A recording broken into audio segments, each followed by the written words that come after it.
Саламатсыз ба? Кеш жарық.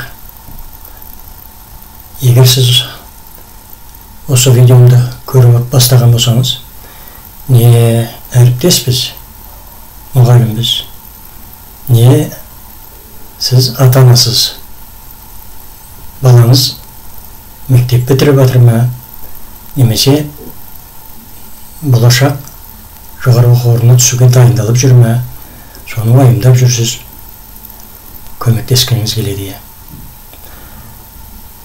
Осы жөнінде бір ойымда жүрген бір-екі мәселені айтайын деп эфирге шықтым. Бірінші мәселе, ОБТ тесті деген ол тек қана программалау емес.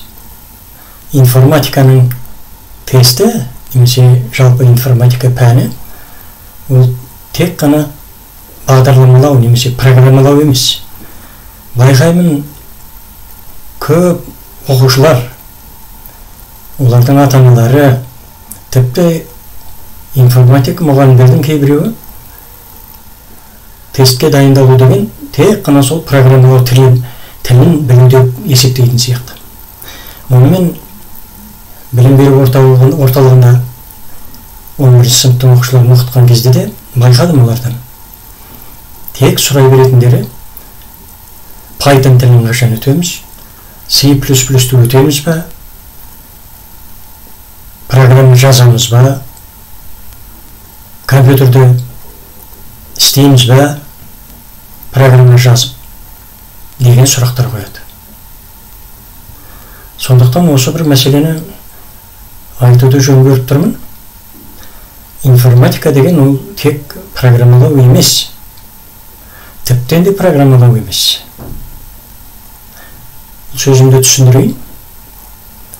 Мектеп бағдарламасында программалау тілдеріне әрине мән беріледі. Тақырыптар өтіледі осы программалау тілдеріне. Python тілі туралы және C++ тілі туралы алғашқы ұғымдар беріледі. Алғашқы түсінік беріледі және кішігірім тапсырмалар орындалады, жаттығулар беріледі. Бұл деген сөз мектеп бағдарламасындағы программалау тіліне бөлінген тақырыптарды біліп, сонымен мен программист болып кетем деген сөз емес. Тіптен де олай емес. Программист болу үшін көп білім керек болады. Ол да бір ілім, оның да өзіне жараса аңғыл шұңғылы көп, өте терең, шексіз, сондай адамға мүмкіндік беретін шығармашылық ізденіске ешқашан таусылмайтын сондай ілімнің бір түрі болды. Сол себептен мен айтар едім, ОБТ-ға дайындалып жатқан оқушыларға әсіресе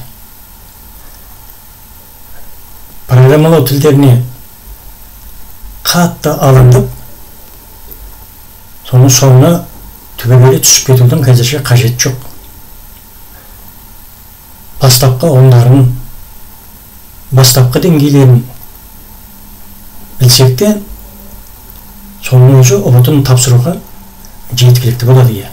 Соның өзі үлкен нәрсе. Кейбір оқушылар айтушы еді, мен программалау тілін арнайы курста оқыдым дейді. 3 ай оқыдым дейді. Тіпті бір сабақ беруге келген қыздардың өзі мен программалау курсын бітіріп алдым дейді, университеттен кейін дейді.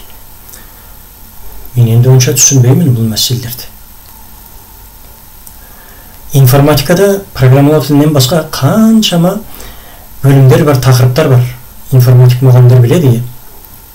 Оның ішінде өте күрделі бөлімдер бар. Мен айтар едім, мысал ретінде санау жүйелерінің мәселелерін тереңірек үйрену керек. Сандарды әртүрлі санау жүйелерінде жаза білу, оларды бір санау жүйесінен екіншісіне өткізе білу, әртүрлі санау жүйесіндегі сандарға арифметикалық амалдарды қолдана білу. Бұл оңай тірлік емес, бұған арнайы дайындалу керек. Сонымен бірге компьютердің логикасының өте үлкен маңызы бар. Логикалық тұжырымдарды жаза білу, олардың мағынасын, мәнін түсіну, логикалық тұжырымдарға логикалық амалдарды қолдана білу,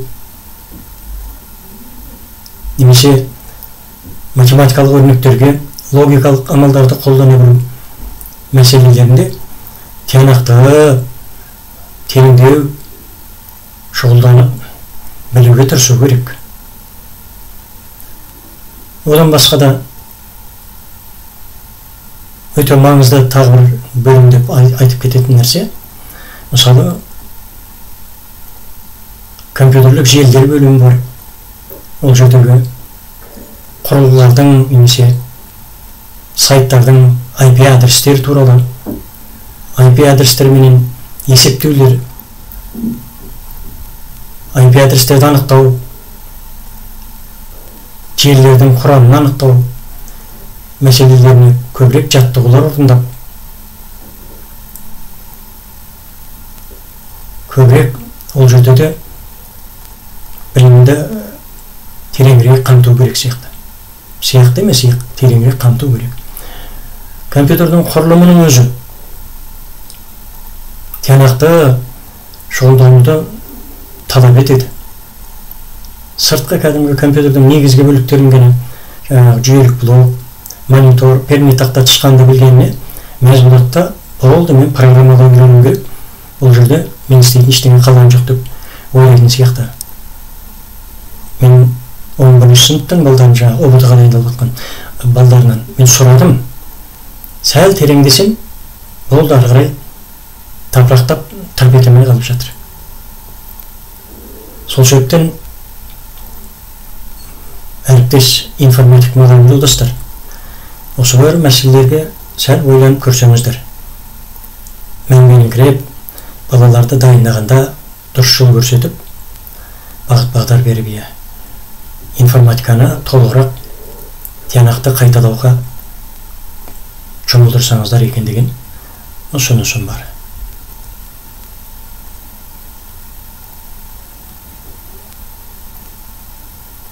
Енді одан басқа бір мәселе,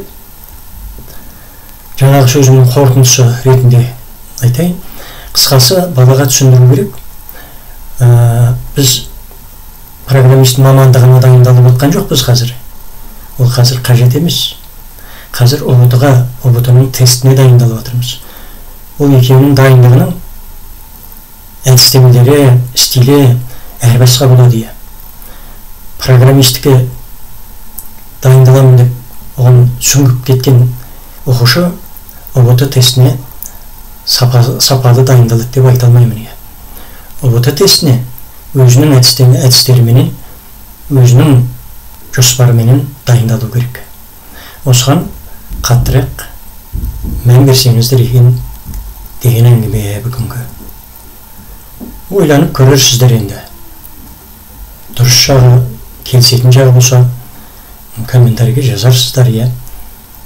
Пікірлеріңіз болса, сұрақтарыңыз болса да, осы мәселе төңірегінде біраз әңгіме айтсаңыздар, және жақсы қорытынды жасап, әсіресе оқушыларымызға, балаларымызға осы бағытта дұрыс жөн көрсетсек. Менің бүгінгі осы видеодағы мақсатым осы. Сау болыңыз.